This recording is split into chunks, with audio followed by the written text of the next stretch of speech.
Imposto sobre Pokémon é roubo.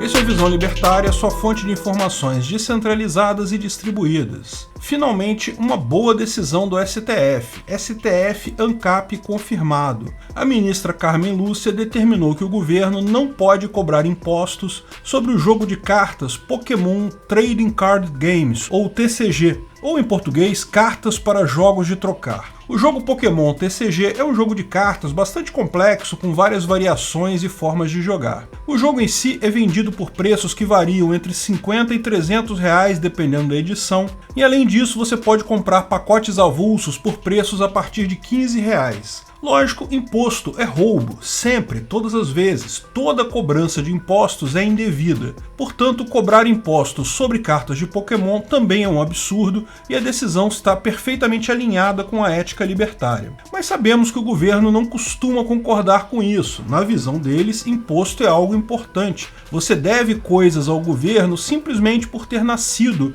na área geográfica do Brasil ou fazer negócio voluntário com outras pessoas nessa mesma área. O que houve então? Como Carmen Lúcia vestiu a sua capa ANCAP e tomou tal decisão libertária? Paulo Guerizardi vai usar o seu ataque bola de imposto. Carmen Luciossauro, use jato constitucional. Aê, derrotou Paulo Guerizardi.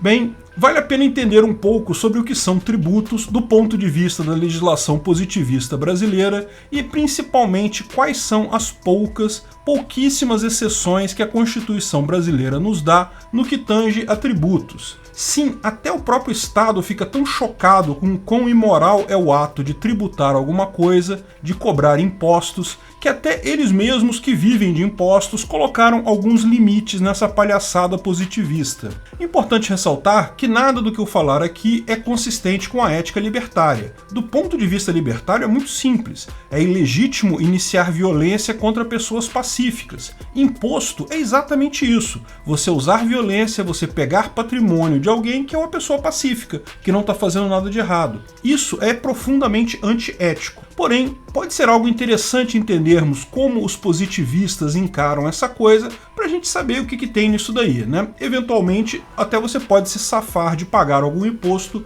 usando esse tipo de conhecimento. Na visão estatal, a Constituição é aquele documento que materializa o contrato social, um suposto contrato que todos nós supostamente assinamos com o Estado, mas que nenhum funcionário público até hoje conseguiu me mostrar uma prova que eu consenti livremente com esse tal contrato. A Constituição é chamada carinhosamente pelo pessoal do direito como CRFB/88, Constituição da República Federativa Brasileira de 1988. Mas nós, ANCAPs, preferimos o significado caralhada de rabiscos para fuder brasileiros desde 1988. Pois bem, CRFB descreve essa coisa de imposto a partir do artigo 145. O artigo 145 diz: a União, os Estados, o Distrito Federal e os municípios poderão instituir os seguintes tributos: impostos, taxas e contribuições de melhoria. Portanto, deve-se entender que tributo é uma palavra genérica que descreve três espécies de tributo.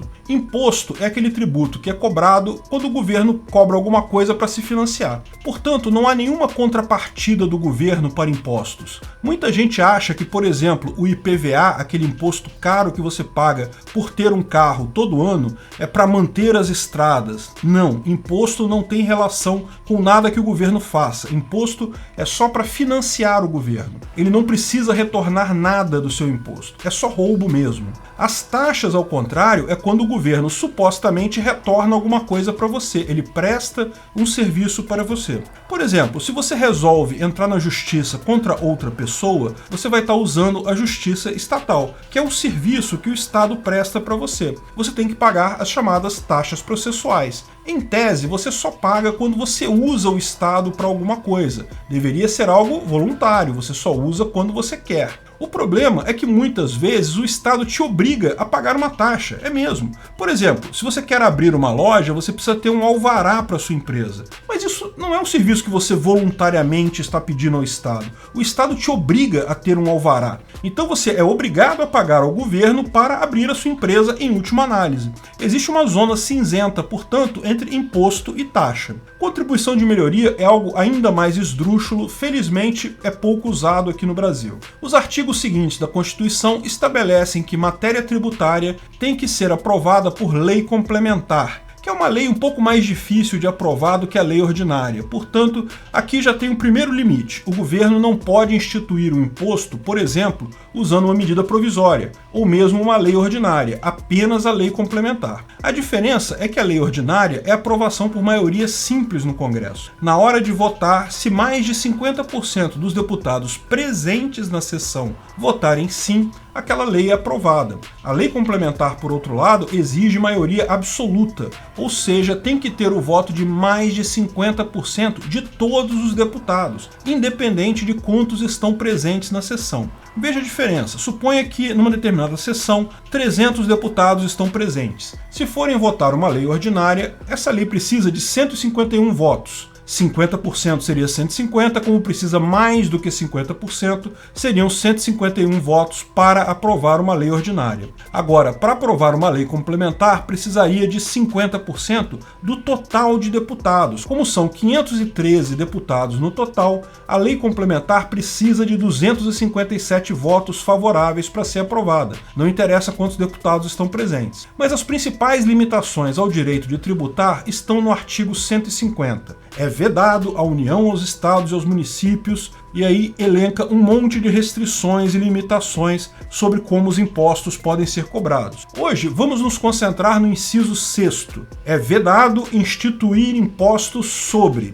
E aí, novamente, tem uma lista de coisas que o governo não pode taxar. Esses itens a seguir, advogados gostam de chamar de alíneas, para ficar mais chique, né? Eles estabelecem várias exclusões. O que nos interessa é a alínea D. Livros, jornais, periódicos e o papel destinado à sua impressão. Olha que bacana, o governo não pode taxar livros. A ideia é que livro é um negócio importante, o governo quer que a população leia mais, porque a população que lê mais fica mais inteligente, ganha mais dinheiro e assim paga mais imposto para o governo. Não tenha dúvidas, todas as concessões aqui têm um objetivo único, como tudo mais no Estado, de ao final roubar mais dinheiro ainda do povo. Eles apenas entendem que é mais inteligente deixar para roubar mais adiante. Aí você pode pensar, olha, não está falando nada de jogo de cartas aqui, não está falando nada de Pokémon, como é que a Carmen Lúcia achou que isso aqui tinha alguma coisa a ver com cartas de Pokémon? Bem, uma das técnicas de hermenêutica constitucional, hermenêutica é a arte de interpretar texto,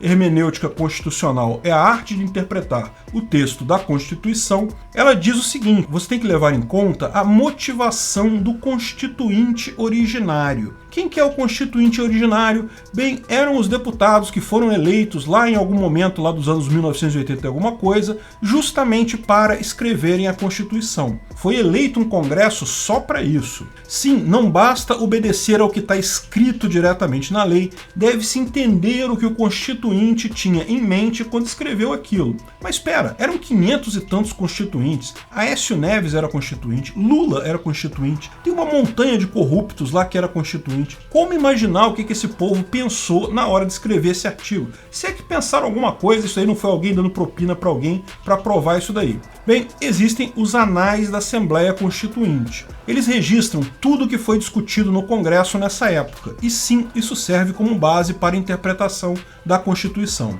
Além disso, existem vários pesquisadores na área jurídica, chamados doutrinadores, que também emitem a sua opinião sobre isso, e essa opinião pode ser também usada como base hermenêutica. Existem estudos sobre, por exemplo, como essa imunidade evoluiu na história. Já havia uma imunidade similar a essa na Constituição lá do Getúlio Vargas, e por aí vai. Veja, a linha diz que livro é isento. Mas livro é só quando é de papel? E se for um e-book, também é isento? E se o livro é isento e o papel para o livro é isento, um pendrive que tenha um e-book é isento? O fato é que existem inúmeros entendimentos quanto a isso. No final das contas, quem decide, adivinha, é o Supremo. Como vocês podem imaginar, o produtor das cartas de Pokémon TCG alegou que, poxa, é quase um livrinho, é um monte de coisa escrita em papel, né? Um monte de coisa escrita ali. E a Carmen Lúcia concordou que, segundo ela, a lei precisa ser lida distribuída de forma ampla e as cartas podem sim estimular o público infantil a se familiarizar com meios de comunicação impressos, atendendo, em última análise,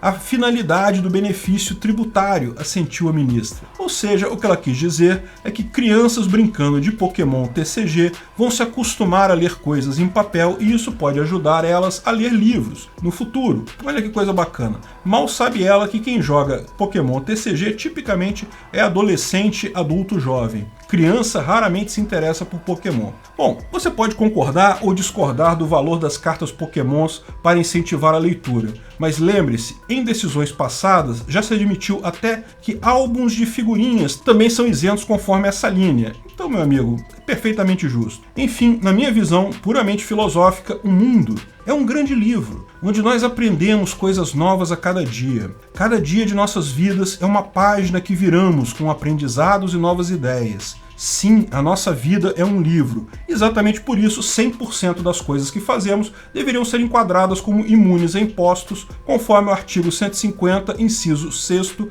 a linha D, imposto é roubo. Obrigado por sua audiência. Esse artigo foi sugerido por Japa do Katsuya, escrito e narrado por Peter Turguniev. Esse vídeo foi um oferecimento de armataweb.com, cloud e serviços de data center, 100% de compromisso com a satisfação e privacidade dos clientes. Aceitamos Bitcoin, veja o link na descrição do vídeo. Se você gostou desse vídeo, clique no like e compartilhe ele em suas redes sociais. Se inscreva no canal para nos ajudar, clicando no botão vermelho abaixo. Se quiser ser avisado de novos vídeos, clique no sininho ao lado. Até a próxima!